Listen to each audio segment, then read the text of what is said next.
박철호 단편소설 제목 두 여자입니다. 내가 그 두 여자를 만난 것은 정말 우연이었다. 엄밀히 말하자면 장 씨와의 인연이 두 여자를 알게 된 계기였다. 하늘이 참 높고 푸른 어느 가을날이었다. 학교 앞 인도에는 운동의 날인지 유니폼을 입은 아이들이 하교하고 있었고 교문 앞 건널목에는 카우보이 모자를 쓴 중년의 남자가 깃발을 들고 교통지도를 하고 있었다. 나는 정문을 지나 오른쪽으로 난 골목길을 걸어 후문 앞으로 갔다. 거기서 강냉이를 튀기는 장 씨는 학교 후문 맞은편 공터에 가건물을 설치하고 기계로 곡물을 튀겨온 지 10여 년이 넘은 사람이었다. 처음에 나는 강냉이를 튀겨 먹으면서 장 씨를 알게 됐고 그 뒤로 쌀과 콩도 튀겨 먹었다. 요즘엔 검은 겉껍질을 벗겨낸 메밀쌀을 튀겨 먹느라 자주 장 씨를 찾는다. 장 씨는 나 때문에 메밀은 처음 튀겨본다고 했다. 그리고 자주 메밀로 메밀 뻥튀기를 만들어가는 사람도 나밖에 없다고 했다. 나는 70여 년 전 농대로 출발한 이곳 대학에서 30년을 교수로 지냈다. 그 대학 농대를 나오고 캐나다 자매대학에 가서 박사학위를 취득한 후 모교 강단에 서게 된 것이다. 박사학위 논문은 호밀과 개미를 교잡해 새로운 사료작물 품종을 만드는 일이었다.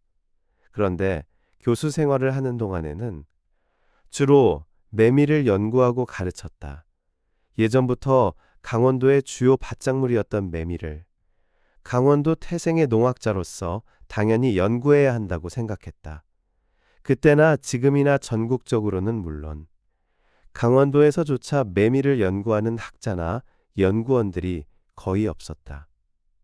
메밀을 마이너 작물, 마이너 크롭이라고 해 소홀히 하는 경향이 컸고 농민들도 소출과 소득이 낮다는 이유로 재배를 기피하다 보니 농업정책에서도 소외되기 일쑤였다. 그러니 연구개발에 대한 투자도 거의 이루어지지 않아 메밀을 가지고 연구비를 받기는 정말 하늘의 별 따기였다. 그러니 연구자들이 선뜻 메밀 연구에 나서지를 못한 것이다. 그러나 내 생각은 달랐다. 국가에서 주는 연구비가 없더라도 누군가 메밀 연구는 해야 한다고 믿었고 그 일념 하나로 오늘에 이르렀다. 돌아보니 30년이 흘렀다. 그 안에 딱 한 번 중국에서 막 들여오기 시작한 신종 메밀인 타타리 메밀로 얼마간의 연구비를 받은 적은 있었다. 교수로 재직하는 동안 연구한답시고 오랜 세월 메밀과 씨름을 했지만 이루어 놓은 것은 별로 없는 것 같아 씁쓸하다. 메밀을 지역의 향토 산업으로 육성하기 위해 업계 및 행정기관의 관계자들과 논의도 많이 하긴 했으나 예산 지원을 받아 성과를 내는 일은 하나도 성사되지 못했다. 그러다 정년을 맞이하게 되는 게 너무 아쉬웠다. 그래서 정년 3년을 앞두고 메밀에 관한 문학에 심취하기도 했다. 메밀 연구를 계속하면서 메밀을 주제로 한 시와 소설을 열심히 써서 시집과 소설책도 몇 권 냈다. 40대 초반에는 세계 메밀학회를 처음 한국에 유치해 제8회 대회를 춘천에서 개최했었다. 학회에 참가하는 외국인 교수, 연구자, 기업가 등에게 한국의 메밀과학과 문화를 소개하는 기회가 되기도 해. 춘천 막국수 축제와 봉평의 효성문화제를 연계해 학회를 치르게 되었다. 학회 준비가 거의 끝나갈 무렵 나는 생각했다. 참가자들에게 메밀로 뭔가 간식이 될 만한 것을 만들어 제공할 수 없을까? 국립 끝에 메밀 뻥튀기를 생각해냈다. 그래서 용림고개에 있는 뻥튀기 가게로 메밀씨를 한 자루 들고 갔다. 겉껍질째로 기계에 넣어 높은 온도와 압력으로 10여 분 지난 다음 펑 하고 튀겨냈는데 실패였다. 메밀이 새까맣게 타기만 하고 강냉이처럼 튀겨지지 않았다. 나는 포기하지 않고 양곡상에 가서 이번에는 겉껍질이 벗겨진 메밀쌀을 사다가 같은 방법으로 튀겨보았다. 대성공이었다. 정사면체의 메밀 모양 그대로 하얗게 튀겨졌다. 맛을 보니 구수하고 강냉이처럼 먹고 난 후 치아 사이에 끼는 것도 없이 입안에서 녹는 듯했다. 혈압 강화 효과가 있는 루틴도 측정해보니 고온과 고압에 의해 원곡보다는 많이 줄었지만 절반 정도의 루틴이 남아 있었다. 해로울 게 없고 루틴도 들어있음이 확인되었으니 치아가 약한 연로하신 노인들의 간식으로 제격이라는 생각이 들었다. 루틴은 소량이라도 들어있으니 많이 먹으면 그 성분의 유효한 섭취가 가능할 것으로 생각되었기 때문이다. 한과인 과즙을 만들 때 과즙피로 쓰는 쌀이나 수수 튀밥 대신 튀긴 메밀을 부수어 써도 좋을 것 같았다. 또 튀긴 메밀을 압착해 웨하스 같은 과자를 만들어도 될 것 같았다. 2018년 나는 정년을 3년 앞두고 마지막 안식년 기회에 2달간 슬로베니아에 갔었다. 이반 크래프트 박사의 안내로 시내의 대형마트를 찾아 메밀 제품을 살펴보았다. 상품 진열대에 독일에서 만든 메밀 뻥튀기가 예쁘게 디자인된 비닐 포장에 담겨 제품으로 나와 있는 게 눈에 띄었다. 그것을 보는 순간 나는 반가우면서도 한편으로 씁쓸한 기분이 들었다. 내가 2008년에 한국에서 처음 개발해 선보였는데 독일에서 부크바이첸 게프푸트, 버츠웨전 게퍼푸트란 이름으로 가공 상품화되어 유럽 여러 나라에서 판매되고 있다니. 정작 개발자인 나는 산업화를 시키지 못하고 아이디어만 제공한 셈이 되었기 때문이다. 춘천학회 때 독일에서 참가한 교수가 있었는데 그를 통해 독일 업계에 알려진 것 같았다. 특허를 걸어놓을 걸 그랬나 하는 생각이 들기도 했지만 이미 지나간 일, 어쩔 수 없이 늙음하게 쓸데없는 회한만 품게 되었다. 10여 년 전 처음 만났을 때 장 씨는 나보다 5, 6년 연상으로 60대 초반이었다. 70대가 넘었어도 장 씨는 여전히 건강미가 넘쳤다. 작년에 칠순이셨죠. 메밀 씨가 든 자루를 바닥에 내려놓고 그렇게 인사삼아 물었다. 예, 7학년 2일반이 됐네요. 그래도 겉보기에는 여전하신데요, 뭐. 건강하신 비결이 있으신 것 같아요. 비결이랄 것은 없고, 소식다동. 소식다동 하는 편이죠. 소식다동. 확실한 비결이네요. 전 알면서도 못하는데요. 메밀 씨는 자루에서 깡통으로 옮겨져 바닥에 그대로 있고, 기계 안에는 앞서 온 손님의 강냉이가 열을 받고 있었다. 아저씨, 안녕하세요. 50대 후반으로 보이는 한 여자가 인사를 하며 가게 안으로 들어섰다. 등에는 밝은 배낭이 지워져 있었다. 장 씨의 반가워하는 표정으로 보아 단골 손님인 것 같았다. 한동안 안 보이더니 시집 간 줄 알았지. 한번 갔다 왔으면 됐지. 무슨 시집을 또 간대요. 돈 많은 장 씨라면 몰라도 장 씨의 농담을 여자는 능청맞게 잘 받아 넘겼다. 내가 무슨 돈이 많아? 돈 많으면 이 짓 하겠어. 장 씨는 돈도 펑펑 잘 튀기잖아요. 두 사람의 농담에 옆에 있는 나도 웃음이 나왔다. 정말 돈도 튀겨주면 좋겠네요. 10,000원짜리가 50,000원짜리로 내가 농담에 끼어들자 여자도 내 말에 스스럼 없이 맞장구를 쳤다. 맞아요. 그러면 좋겠어요. 이왕이면 50,000원짜리를 100만원짜리 수표로. 아니, 그럴 게 뭐람. 10,000원짜리 가득 넣고 한 10억 원은 나오게 해야지. 이 양반들이 통이 작아도 너무 작네. 10억이래야 요즘 서울 아파트 한 채 값도 안 되는 걸. 그런가요? 여자가 통 작다는 말에 정말 나오던 통이 들어간 것처럼 기어 들어가는 목소리로 지고 있던 배낭을 벗으며 응수했다. 그래, 아줌마는 뭘 튀기려고 가지고 온 거요? 어디 꺼내봐요. 돼지 감자 말린 거예요. 나도 어디선가 한번 튀긴 돼지 감자를 맛보기는 했었다. 그걸 맛보면서 요즘 다들 건강식품에 관심이 많아지면서 웬만한 것들은 다 튀기는 것 같았다. 장 씨도 언젠가 쇠붙이 말고는 다 튀길 수 있다고 큰 소리를 쳤었다. 농담을 주고받는 사이에 펑 하고 강냉이가 터져나와 그것을 장 씨가 자루에 담았다. 비워진 기계에는 메밀씨를 넣고 다시 잠갔다. 아주머니는 이 돼지 감자 튀겨서 파는 거예요? 바구니에 옮겨 담은 잘 말린 돼지 감자를 보며 내가 여자에게 물었다. 여자가 대답할 겨를도 없이 장 씨가 끼어들며 말했다. 아줌마, 인사하세요. 강대 교수님이세요? 우리 집 단골이시고. 아, 예, 반갑습니다. 풍물시장에서 왔어요. 장 씨가 나를 소개하자 여자는 그렇게 인사를 해왔다. 이 아줌마도 우리 집 단골인데 집사람 친구라 제가 잘 골려 먹지요. 풍물시장에서 국수집 하는데 쉬는 날 산에 다니면서 이것저것 캐다가 말리고 튀겨서 나눠 먹어요. 그러시군요. 어쩐지 유난히 친해 보였어요. 아주머니는 인상도 좋으시고 유머도 있으셔서 손님이 많겠어요.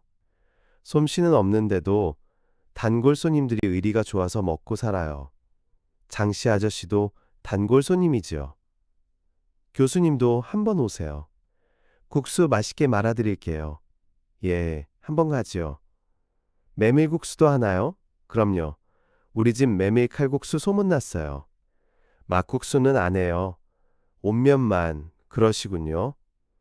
저는 막국수도 좋아하지만 메밀 칼국수도 잘 먹어요. 아줌마. 이 교수님이 메밀 박사셔. 메밀국수는 단박에 알아보신다고. 잘 됐네요. 한번 오셔서 평가도 해주시고. 부족한 데는 가르쳐도 주세요. 예, 꼭 한번 들르겠습니다. 펑소리와 함께 잘 튀겨진 메밀자루를 들고 나는 두 사람에게 인사를 하고 가게를 빠져나왔다. 손에 들린 메밀자루에서 구수한 메밀 뻥튀기 냄새가 솔솔 올라와 식욕을 자극했다. 냄새는 메밀 뻥튀기 냄새인데 눈앞에는 애호박채와 참깨가루가 고명으로 올라앉은 메밀 칼국수가 어른거렸다. 퇴직 전부터 미리 구옥을 헐어 새로 지은 건물 안에 사무실을 만들어둔 나는 퇴직 이후에는 주로 그 사무실에서 시간을 보낸다. 메밀 관련 일을 계속해 보려고 문 앞에 메밀하우스라는 종이 간판을 붙여놓기는 했으나 아직은 찾아오는 사람을 만나거나 글을 쓰는 정도만 하고 있다. 튀겨온 메밀자루도 사무실에 두고 찾아오는 사람에게 차와 함께 곁들이는 스낵으로 내놓고 있다. 저녁에 화천에서 한과 제조업을 하는 후배가 오겠다고 해서 미리 메밀 뻥튀기를 새로 튀겨다 놓은 것이다. 일단 사무실에서 만나 근처에서 저녁 식사를 같이 할 계획이다. 후배의 예상되는 질문에 답하기 위해 슬로베니아 메밀 박사 지인들이 편찬한 제과제빵 책도 책상 위에 꺼내놓았다. 표지에 크래프트, 게름, 봄버가, 스테너 등 정겨운 이름이 박힌 책이다. 표지를 넘기면 서문에는 그들이 한국에 왔을 때 봉평 메밀밭에서 나와 함께 찍은 사진도 있다. 잠시 눈을 감고 그들과의 귀한 인연을 반추하며 그들과 오랜 기간 교류할 수 있게 해주심에 감사를 드렸다. 후배는 과질뿐만 아니라 메밀을 이용한 한과 제조에 깊은 관심을 보였다. 슬로베니아 지인들이 펴낸 책도 유심히 살펴보았다. 레시피까지 나온 책이라 복사할 생각이니 빌려달라고 했다. 내가 복사하는 것보다는 핸드폰으로 사진을 찍는 스캔이 더 나을 거라고 하자 후배는 필요한 부분만 근접 촬영해 스캔을 했다. 후배가 저녁을 사겠다고 해서 근처 식당으로 가려고 하다가 문득 풍물시장 국수집 생각이 났다. 후배도 좋다고 했다. 우리는 후배의 차를 타고 풍물시장 국수집을 찾아갔다. 아주머니 온다던 사람 왔습니다. 어머, 교수님, 진짜 오셨네요. 그것도 당장에 이쪽으로 앉으세요. 여자는 후배에게도 가볍게 목례를 해보이며 비어있는 테이블로 우리를 안내했다. 좀 이른 시간인데도 손님들이 많았다. 메밀 칼국수를 주문하고 식당 안을 둘러보았다. 장씨 말대로 어디서 채취해왔는지 말린 약초 뿌리, 갖가지 식물이 들어간 담금주병, 새집과 벌집 등 좁은 공간에 잔뜩 모아놓은 것들이 마치 작은 전시관을 방불케 했다. 돈이 있다고 할 수 있는 것도 아니고 많이 알아서 할 수 있는 일도 아니었다. 사랑하고 부지런해야만 할 수 있는 일들의 결과물이 그녀의 식물 사랑을 웅변하고 있었다. 주방에서는 주인 여자 말고도 아주머니가 한 분 더 일하고 있었다. 다 끓은 메밀칼국수를 테이블에 내려놓는 여자에게 후배가 주방에 있는 아주머니와 두 분 중에 어느 분이 사장님인가를 물었다. 저 아줌마는 제 친구예요. 바쁠 때 나와 저 도와주고 있어요. 아, 아까 그 장씨 아저씨 부인이에요? 아주 친하신가 보네요. 예, 고향 친구이고 학교도 같이 다녔지요. 사연도 많고. 여자는 쟁반을 들고 주방으로 가고 우리는 맛있게 칼국수를 먹었다. 감자. 호박과 어우러진 메밀 칼국수의 구수한 맛에 김치맛도 좋았다. 국수를 먹는 사이에 먼저 온 손님들은 하나둘 나가고 대부분의 테이블이 비었다. 우리도 커피까지 갖다 마시고 일어서려는데 주방에 있던 아주머니가 접시에 찐 옥수수 2개를 담아와 먹어보라고 권했다. 우리 아저씨 단골이시라니까. 방금 찐 거니까 맛있을 거예요. 드시고 가세요. 주인 여자가 내가 장씨의 뻥튀기 단골 손님이라는 것을 말한 것 같았다. 그리고 남편의 단골 손님에 대한 서비스임을 강조하는 듯했다. 옥수수를 좋아하는 나는 무척 반가웠다. 후배도 식탐을 감추지 못하며 접시를 잡아채듯 해 옥수수를 먼저 집어들었다. 감사합니다. 잘 먹겠습니다. 접시를 주고 돌아서는 아주머니의 뒷모습을 보면서 그렇게 인사를 했다. 아주머니는 장씨보다는 젊고 나보다도 나이는 아래일 것 같았다. 주인 여자와 학교도 같이 다녔다는 것으로 보아 50대 후반쯤 될 것 같았다. 나는 그녀의 나이를 어림잡아 보다가 주인 여자가 말한 사연이 무엇일지 궁금해졌다. 후배도 나와 마음이 통했는지 두 사람의 관계에 대해 내게 넌지시 물었다. 내가 그들에 대해 많은 것을 알고 있는 것으로 생각했던 모양이다. 저분 남편, 장 씨는 10여 년 전부터 알고 지냈지만 저분들은 오늘 처음 뵙는 거야. 예, 그래요? 좋은 분들 같네요. 후배는 처음 보는 사람들에게 옥수수를 주는 분들의 인정에 대해 크게 감동이라도 한 듯. 아주머니, 옥수수가 맛있습니다. 잘 먹겠습니다. 라고 큰 소리로 말하고는 옥수수를 든 채 일어나 나갔다. 화장실에라도 다녀오려나 싶어. 옥수수는 두고 가지. 라고 속으로 말했는데 아주머니들도 같은 생각을 했던지 저 양반 화장실에 옥수수를 들고 가나 봐 하며 서로 수군대는 소리가 내 귀에도 들렸다. 5분 남짓 지났을까 하는데 후배가 커피잔이 담긴 캐리어 2개를 양손에 들고 들어섰다. 옥수수는 이미 다 먹었는지 손에 들려있지 않았다. 제가 커피를 쏘겠습니다. 아주머니 커피 드세요. 후배는 주방으로 가 커피 2잔이 든 커피 캐리어 1개를 전하고 테이블로 돌아와 내게도 한 잔 내밀었다. 그새 카페에 갔다 온 거야? 들어오다가 봤어요. 맞은편에 카페가 있던데요. 내게 그렇게 말하고는 커피를 받아들고 고마워하는 아주머니들을 향해 말을 걸었다. 아주머니들 친자매는 아니지요?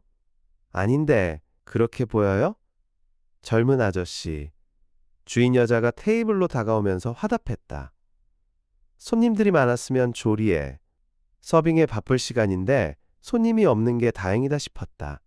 우리가 커피에다 말까지 걸어서 영업에 방해가 되면 결례가 되기 때문이다. 저 아줌마가 초등학교 1년 선배이기는 한데 집안 사정으로 1년 꿇어서 졸업은 같이 했어요. 고향이 어디세요? 궁금하던 차에 내가 그들의 고향을 물었다. 내 질문에 포항이라고 했다.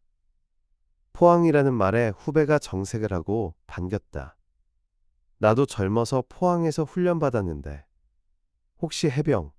아주머니는 후배 포항훈련이라는 말에 후배 출신군을 정확히 짚어냈다.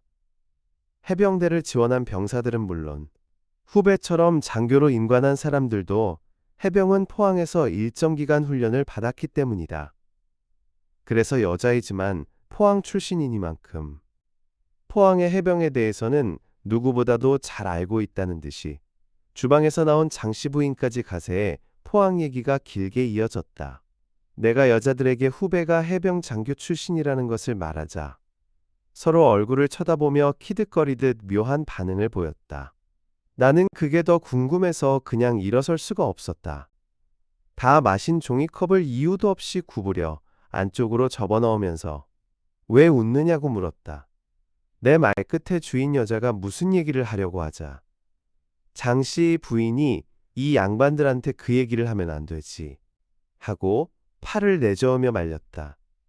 그때 마침 문을 열고 새 손님들이 들이닥치자 장씨 부인은 급히 몸을 돌려 주방으로 가고 주인 여자는 다음에 하면서 후배와 내 등에 손을 갖다 대고 우리를 문 밖으로 밀어냈다.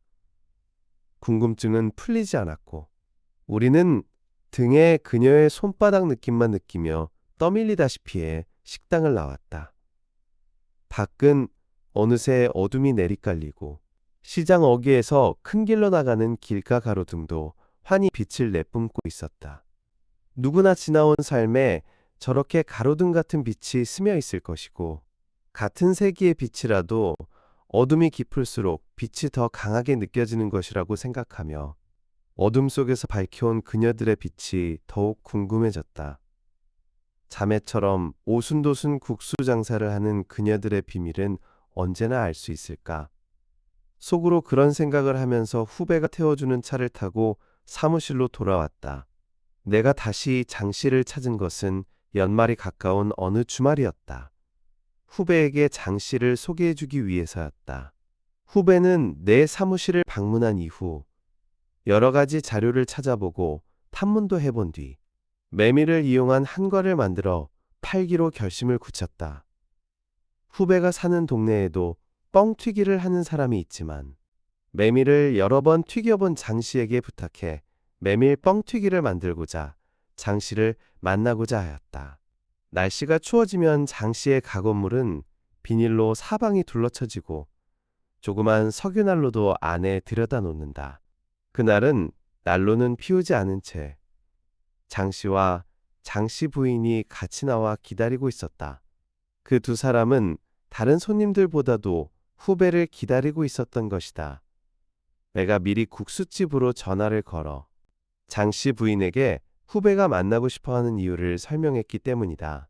한과를 계속 만들려면 아무래도 메밀 뻥튀기도 계속 공급이 되어야 하는데 후배는 원곡을 직접 사서 뻥튀기만 튀겨가는 것과 아예 장씨로부터 튀겨진 메밀을 꾸준히 공급받는 것 중에 어느 쪽이 더 나을까를 궁리해 본 것 같았다. 후배는 어느 쪽이든 결정하려면 장씨로부터 견적을 받아보는 것은 필요해 내게 만남을 주선해달라고 한 것이다. 아주머니. 여기서 또 뵙네요. 후배가 아주머니에게 반갑게 인사를 했다. 장씨에게도 공손히 허리를 숙여 인사했다. 겨울에도 장사가 잘 돼야 할 텐데 추워지면 사람들이 잘 안 나오지요? 인사 삼아 그렇게 말하는 내 말에 장씨가 그렇다고 화답을 했다. 그래도 찾아주는 단골 손님이 있어서 겨울이라고 아예 쉴 수는 없다고 했다.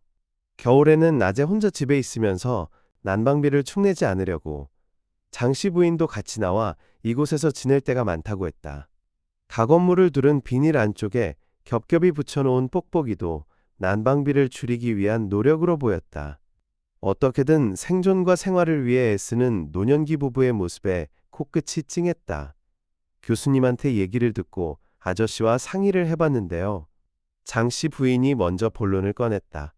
그녀와 장씨가 번갈아 말을 주고받으며 메밀 원곡에 튀기는 비용을 더한 견적이 제시되었고 후배는 본인이 뽑은 자료를 바탕으로 머릿속으로 타산성을 따져보았다. 후배는 어차피 메밀도 어디선가 사서 써야 하는 상황이므로 장씨가 제시하는 견적이 어지간하면 장씨가 사서 튀겨낸 메밀을 주기적으로 공급받는 것이 원료에 대한 신경도 덜 쓰고 품질을 안정적으로 유지할 수 있는 방법이다 싶어 좀 더 비용이 들더라도 그쪽으로 내심 생각이 기울어 있었다. 장 씨의 견적은 그런 후배의 생각에 딱 맞아떨어졌다. 그래서 쉽게 결론이 났고 신년이 되면 나를 잡아 계약하기로 했다. 나는 사실상의 계약 성사를 기념으로 다 같이 풍물시장 국수집에 가서 간단히 저녁 식사를 하자고 제안해 장씨 부부도 일찌감치 가게를 닫고 우리를 따라 나섰다. 후배의 차를 타고 가면서 장씨 부인이 전화를 해 자리 예약을 해두었다. 그리고 국수를 먹기 전에 장씨 부인이 급히 주방에 들어가 부쳐낸 메밀전을 안주로 막걸리를 마셨다. 여자들은 다른 손님 맞이로 술은 마시지 않고 안주만 끊이지 않도록 신경을 써주었다. 운전해야 하는 후배는 막걸리 대신 사이다를 마셨다.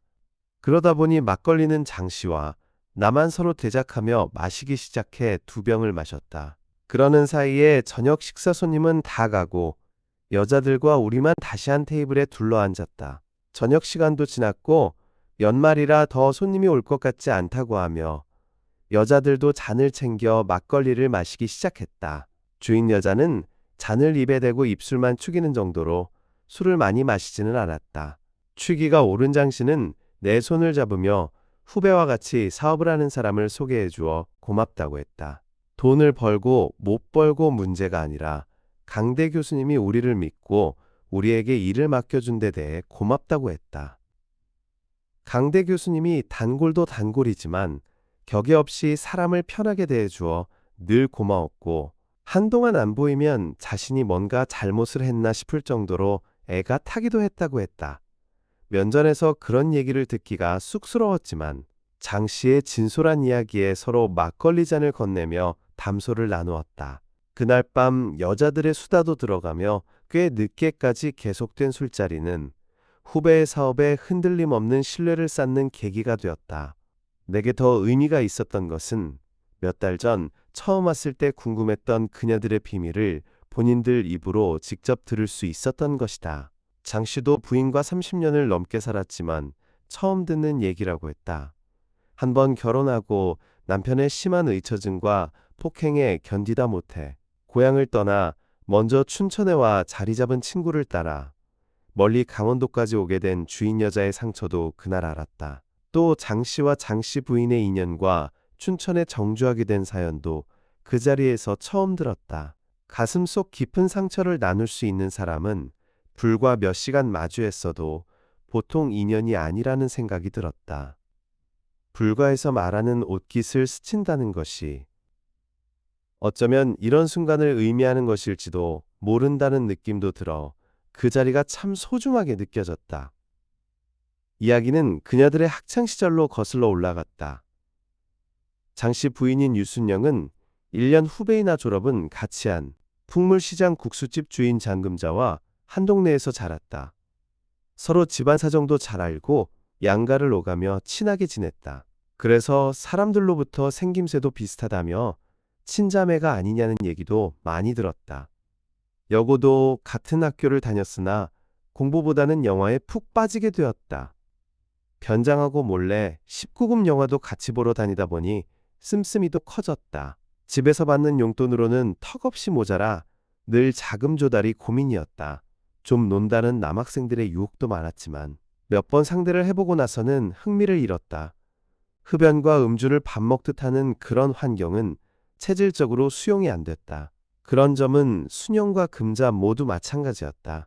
순영을 잘 따르던 금자로서는 순영이 싫으면 무조건 자기도 싫었으니 설령 체질은 순영과 달랐더라도 당연한 결과였다. 용돈을 구하기 위해 졸업도 하기 전에 성인 변장을 하고 노래방 도우미를 했다. 술을 권하는 취객을 만나면 고역이기는 했어도 비교적 쉽게 생기는 용돈은 두 사람에게 의도하지 않은 많은 변화를 가져오게 했다. 먹는 것, 입는 것, 보는 것, 사는 것 등등 모든 것에 눈높이가 높아지고 씀씀이가 헤퍼졌다. 사정을 모르는 친구들은 가정환경에 비해 화려해 보이는 겉모습에 몸을 파는 것으로 의심을 하기도 했다. 대학은 처음부터 갈 생각을 하지 못했고 여고 졸업 후 취업이라도 하면 좋겠다는 생각에 여기저기 노크를 해보았지만 환영을 받지 못했다. 면접을 보면 꼭 모르는 것만 집어서 물어보는 것 같을 정도로 번번이 바닥이 드러나 낭패를 면할 수 없었다. 세상에는 자신을 바라보는 눈이 참 많다는 것을 그때 처음 느꼈다. 유행가 가사처럼 내가 나를 모르는데 나를 안다고 잣대를 들이대고 단정해버리는 소위 칼자루 쥔 사람들에게 넌덜머리가 났다. 그런 연유로 제대로 된 취업은 점점 멀어지고 노래방 도우미 생활을 벗어날 수 없었다. 그런데 그것도 공급 과잉이 되어서인지 점점 더 벌이가 예전만 못했다. 처음엔 순영과 금자가 같은 노래방에 나가다가 도우미를 하려는 사람들이 많아지면서 각자 다른 노래방에서 일하게 되었다. 그렇게 된 뒤로는 각자에게서 어떤 일이 일어나는지 볼 수도 알 수도 없는 상황이 되었다. 어느 날 순영은 금자가 급히 보자고 해 다방에서 만났다. 어떻게 알게 되었는지 말은 하지 않으면서 자기가 아는 해병대 군인이 있는데 아르바이트를 해보지 않겠느냐는 제안을 받았다고 했다. 순영은 아르바이트의 실체에 대해 금자에게 물었으나 금자도 자세히는 모른다고 했다. 하는 수 없이 금자와 함께 그 군인을 만나보기로 했다. 금자를 통해 연락해 만난 군인은 해병대 장교였다. 군사정의 어두운 순영과 금자는 계급이 뭔지, 뭐 하는 사람인지 금방 알 수는 없었지만 젊은 여자들을 농락하기 위해 사기를 치는 것은 아니라는 느낌은 들었다. 믿져봐야 본전이겠지 싶어 아르바이트를 하기로 했다. 그런데 아르바이트를 하기 위해 필요한 준비사항을 알려주기로 해 만난 날, 순영과 금자는 기절하는 줄 알았다. 아르바이트라는 것이 밤에 귀신 차림과 분장을 해서 갑자기 군인들 앞에 나타나는 것이라는 거였다. 그것도 부대 내에서가 아니고 산에 마련된 공동묘지에서 그렇게 해야 한다는 것이었다. 돈도 돈이지만 낮에도 소름이 끼쳐 얼씬하지 못하는 공동묘지를 한밤중에 가서 귀신이 되어달라니, 그러다가 돈도 구경하지 못하고 진짜 귀신이 될 것만 같았다. 못한다고 손사래를 쳐가며 말했으나 되레 그 장교가 꼭 해달라고 막무가내로 매달렸다. 장교들의 담력 훈련으로 꼭 약속된 제날짜에 귀신이 되어 지정된 공동묘지에 가서 각본대로 시간에 맞춰 나타나 주어야 한다는 것이다. 시간이 없어 이제 다른 사람을 물색해 바꿀 수도 없다고 했다. 두 사람이 하겠다고 해서 훈련 일정 다 짜고 상관에게도 보고했는데 아가씨들이 약속을 어겨서 훈련에 차질이 생기면 자기는 총살이라고 했다. 총살이라니? 과장이긴 하겠지만 섣불리 약속한 자신들의 경솔함으로 남의 집 귀한 아들이기도 한 잘생긴 장교가 총살을 당하면 안 될 것 같았다. 순영과 금자는 하는 수 없이 준비사항이 적힌 쪽지를 건네받아 옷가지와 화장품, 가발 등 준비물을 챙기고 예정된 날에 장교와 약속된 장소로 갔다. 산속에서 차림과 분장을 끝내고 시간에 맞춰 공동묘지 분묘 뒤에 투입이 되었다. 두 사람 외에도 자기들처럼 끌려온 아가씨들이 대여섯 명은 더 있었다. 순영과 금자는 서로가 거울이 되어 완벽하게 무시무시한 귀신이 되었다. 순영은 머리 풀어헤친 흰 소복에 꼴이 달린 여우였고, 금자는 머리에는 뿔을 달고 송곳니가 가운데 손가락 길이만큼 앞으로 삐져나온 드라큘라에 다름없었다. 피처럼 붉은 안료가 입가에서 뚝뚝 떨어지게 턱 부위에 끈적끈적한 안료 주머니도 달았다. 귀신 분장을 한 아가씨들은 훈련에 참가한 장교가 10분에 한 사람씩 공동묘지를 지나갈 때마다 그들 앞에 순식간에 달려들어야 한다. 한 사람이 통과하면 얼른 차림새와 분장을 수습해 다음 훈련생을 맞이해야 한다. 장소가 야밤의 공동묘지라 순영과 금자는 금방이라도 봉분을 열고 시체나 진짜 귀신이 자신들 앞에 나타나 기절할 것만 같은데 그놈의 돈이 뭔지 이를 악물고 버텼다. 자정이 가까워 드디어 담력 훈련이 시작되었다. 귀신 출몰을 전혀 모르고 있는 훈련생들은 공동묘지만으로도 잔뜩 겁을 먹어 걸음걸이가 휘청대는 것 같았다. 아르바이트 귀신만 알고 있는 지점에 훈련생이 이르렀을 때 귀신들은 자신의 몫을 다하기 위해 준비된 연출을 하기 시작했다. 순영과 금자도 몇 번씩 심호흡해가며 기다렸다가 지나가는 훈련생에게 와락 달려들었다. 대부분의 훈련생은 그런 상황에서 놀라 뒤로 자빠지기 일쑤인데 개중에는 놀라지도 않고 뒤로 자빠지기는커녕 되레 귀신에게 달려들어 두들겨 패는 훈련생도 있었다. 한밤중에 공동묘지에서는 그야말로 귀신 잡는 해병들에게 맞아 여기저기서 비명과 신음이 터져 나왔다. 그 소리를 듣고 묘지에 묻힌 시신들이 웬일인가 싶어 일어나 나오지 않은 것만 해도 다행이다 싶었다. 순영은 그때 두들겨 맞아 난 상처라며 암 머리카락을 들어 왼쪽 이마를 보여주었다. 칼에 베인 듯이 깊이 팬 상처가 또렷했다. 금자도 유도 실력자인 듯한 훈련생에게 앞가슴을 잡혀 패대기 쳐지기도 했다며 가슴골을 잡아 낚아채는 신용을 해보였다. 다행히 다친 데는 없지만 그날 이후 며칠 동안 온몸에 든 멍 때문에 고생이 심했다고 했다. 사람은 환경과 상황에 적응하게 마련인지 순영과 금자는 도저히 무서워서 못할 것 같은 귀신 아르바이트를 한 번 하고 나니 몸을 다치지만 않으면 별것 아닌 걸로 느껴졌다. 해병대의 담력 훈련에 참가한 덕분에 자신들의 담력이 커졌다는데 의심의 여지가 없었다. 담력뿐만 아니라 잘 몰랐던 남자들의 세계에서 주어진 짧은 경험을 하면서도 남자에 대한 안목도 생겼다. 그래서 부대에 새로 훈련생이 들어와 담력 훈련을 할 때마다 빠지지 않고 귀신 아르바이트를 했다. 부대에서 훈련이 취소되거나 아르바이트생을 줄이느라 불러주지 않으면 오래 다니던 직장에서 밀려난 듯 허전하고 서운했다. 나름대로 잘리지 않기 위해서 담당자에게 선물 공세도 펴며 귀신을 위한 생존 노력을 눈물겹게 했다. 그 덕에 노래방 도우미를 하면서 귀신 아르바이트를 몇 년 더 하기는 했지만 나이가 들면서 순영은 자신의 의식과 생활 방식의 변화의 필요성을 느끼게 되었고 어느 순간 과감히 메스를 들었다. 금자에게도 자신의 생각을 말하고 자신부터 모범을 보였다. 그래서 순영은 포항에서의 비루한 생활을 정리하고 울진에 사는 친척이 운영하는 건어물 도매상에서 판매주임으로 일하게 되었다. 자신을 알아보는 사람도 없고 과거 행적에 대한 흔적도 없는 그곳은 순영에게 활기를 되찾아 주었다.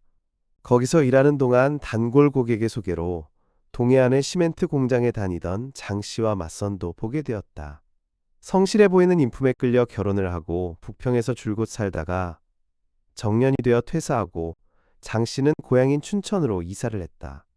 은퇴 이후에도 일을 해야 안 늙는다고 하며 작고하신 아버지께서 하시던 지금 하는 일을 하게 되었다. 금자는 순영이 포항을 떠난 후 허전한 마음을 주체하지 못해 한동안 방황하기도 했었다. 그러나 순영 앞에서 자기도 변하겠다고 한 약속을 포기할 수는 없었다. 한번 해병이면 영원한 해병이라는 해병대 물 좀 먹었다고.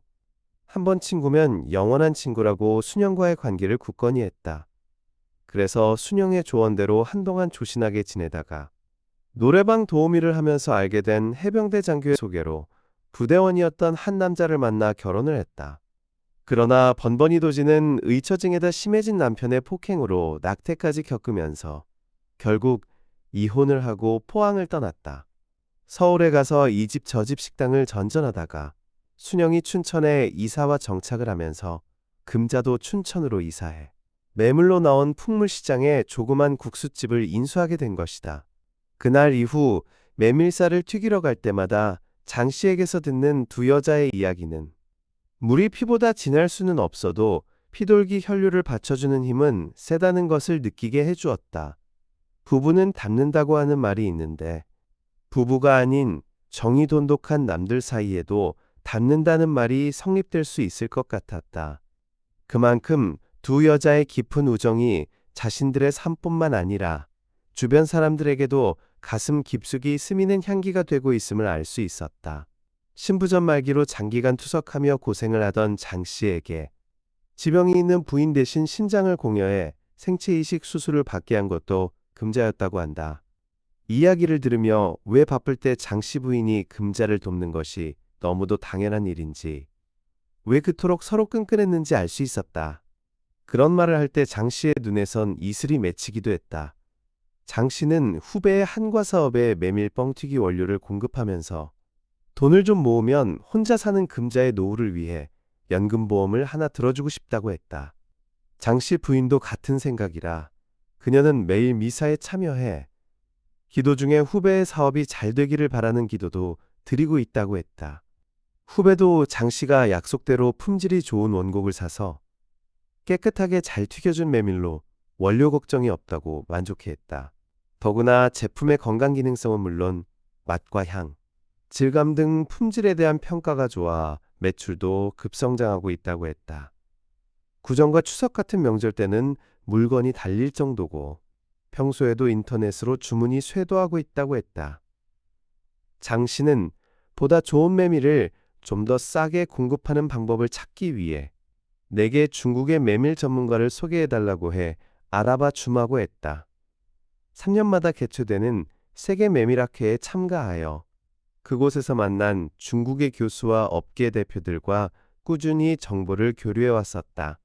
나는 퇴직을 했어도 손에서 놓지 않고 있는 메밀하우스를 지탱하는 힘은 바로 그러한 글로벌 네트워크라고 믿고 있다.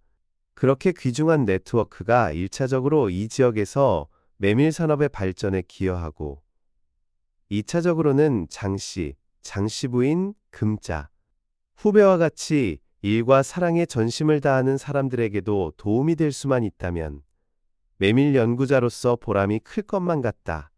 나는 둥근 기계 안에 들어가 고온과 고압을 받으면서 정사면체 씨앗 모습 그대로 튀겨지면서 몸도 하얗게 변모한 메밀 뻥튀기, 메밀 튀밥을 한 움큼 눈에 넣고 손으로 집어 입에도 넣었다.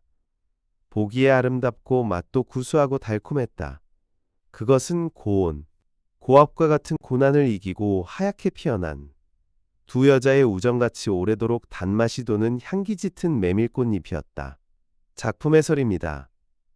박철호 작가의 단편소설 두 여자는 평생 메밀을 연구해온 노 교수의 시선을 통해 시장통에서 억척스럽게 살아가는 두 중년 여성에 기구하면서도 아름다운 우정을 그려낸 작품입니다.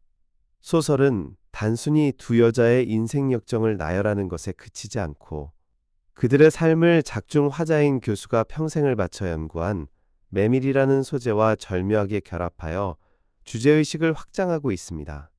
화자는 70년 전 농대로 출발한 대학에서 30년간 메밀을 연구하고 정년 퇴임한 인물입니다. 그는 비주류 작물인 메밀을 연구하며 느꼈던 학자로서의 고독과 아쉬움을 뒤로하고 퇴임 후 메밀 펑튀기라는 소소한 간식거리를 통해 장씨라는 인물과 인연을 맺게 됩니다. 그리고 뻥튀기 기계를 돌리는 장씨와 그의 아내 유순영, 그리고 국수 장사를 하는 장금자라는 세 사람의 관계 속으로 깊이 들어가게 됩니다. 이 소설의 서사 구조는 현재와 과거가 교차하며 인물들의 내면을 드러내는 방식을 취하고 있습니다. 초반부에서는 화자가 장씨의 가게와 금자의 국수집을 오가며 그들의 소박하고 정겨운 일상을 관찰합니다. 겉보기에는 그저 평범한 시장 상인들처럼 보이지만 그들 사이에는 보이지 않는 끈끈한 유대감이 흐르고 있음을 화자는 감지합니다. 특히 장씨의 아내 순영과 그녀의 친구 금자가 보여주는 친밀함은 단순한 고향 친구 이상의 깊이를 내포하고 있습니다. 작가는 이들의 관계에 대한 궁금증을 유발한 뒤 중반부에 이르러 그들이 공유하고 있는 과거의 비밀을 풀어놓습니다. 그 비밀은 다소 충격적이면서도 서글픈 우리네 현대사의 그늘을 담고 있습니다. 포항 출신인 두 여자는 가난하고 암울했던 학창시절을 함께 보내며 생존을 위해 몸부림쳤습니다. 특히 그들이 겪었던 귀신 아르바이트 에피소드는 이 소설에서 가장 극적이면서도 비극적인 해악을 담고 있는 부분입니다. 해병대 담력 훈련을 위해 한밤중 공동묘지에서 귀신 분장을 하고 훈련병들을 놀래켜야 했던 그들의 젊은 날은 생존을 위해서라면 공포마저도 밥벌이의 수단으로 삼아야 했던 서민들의 절박한 삶을 상징합니다. 훈련병에게 두들겨 맞아 이마가 찢어지고 가슴에 멍이 들면서도 그들은 서로를 의지하며 그 시간을 버텨냈습니다. 이 기이한 경험은 두 사람을 피보다 진한 운명 공동체로 묶어주는 결정적인 계기가 됩니다. 작가는 이 에피소드를 통해 그들의 우정이 단순히 시간을 공유한 덕분이 아니라 고통과 수모를 함께 견뎌낸 전우애에 가깝다는 것을 보여줍니다. 이후 순영과 금자의 삶은 결혼과 이혼, 이주와 정착이라는 굴곡을 겪으며 춘천이라는 낯선 타향으로 이어집니다. 순영이 먼저 자리를 잡고 가정폭력과 이혼의 아픔을 겪은 금자가 순영을 따라 춘천으로 오게 되는 과정은 이들의 우정이 일회성이 아님을 증명합니다. 소설의 절정은 이들의 우정이 생명의 영역까지 확장되었음을 밝히는 대목입니다. 신부전증으로 고생하던 장 씨에게 신장을 기증한 사람이 아내인 순영이 아니라 친구인 금자였다는 사실은 독자에게 큰 울림을 줍니다. 피 한 방울 섞이지 않은 남편의 친구에게 자신의 신장 하나를 떼어준다는 것은 상식적인 수준의 우정을 넘어선 숭고한 희생입니다. 이는 물이 피보다 진할 수는 없어도 그 흐름이 강하면 피보다 더 뜨겁게 생명을 지탱할 수 있음을 보여주는 작가의 통찰이기도 합니다. 화자인 교수는 이러한 두 여자의 삶을 메밀 펑튀기에 비유합니다. 딱딱하고 볼품없던 메밀 나랄이 뜨거운 열과 높은 압력을 견딘 후 하얗고 고소한 꽃처럼 피어나는 과정은 모진 인생의 풍파를 견디고 서로를 향한 헌신으로 승화된 두 여자의 삶과 완벽하게 겹쳐집니다. 교수는 자신이 학문적으로 성취하지 못한 메밀의 산업화를 후배와 장씨 부부의 협업을 통해 이루어내려 합니다. 이는 지식인인 화자가 민중들의 삶 속에 들어가 그들과 연대하고 그들의 삶을 지지하는 방식으로 자신의 연구를 완성해 나가는 과정이라 볼 수 있습니다. 장 씨가 후배와의 사업을 통해 번 돈으로 금자의 노후연금을 들어주겠다는 다짐은 이 아름다운 연대의 순환을 보여주는 따뜻한 결말입니다. 작가는 화려하거나 거창한 서사 대신 시장통의 냄새와 뻥튀기 기계의 소음, 그리고 막걸리 한 잔의 온기 속에 우리 이웃의 위대한 사랑을 담아냈습니다. 비주류 작물인 메밀이 척박한 땅에서도 잘 자라 우리에게 귀한 양식이 되듯 사회의 주변부에서 소외된 채 살아온 두 여자의 삶 또한 서로를 살리는 귀한 양식이 되었습니다. 결국 이 소설은 고통과 상처를 공유한 이들이 어떻게 서로를 치유하고 구원하는지에 대한 감동적인 보고서이자 인간에 대한 예의와 사랑을 잃지 않는 사람들에 대한 찬가라고 할 수 있습니다.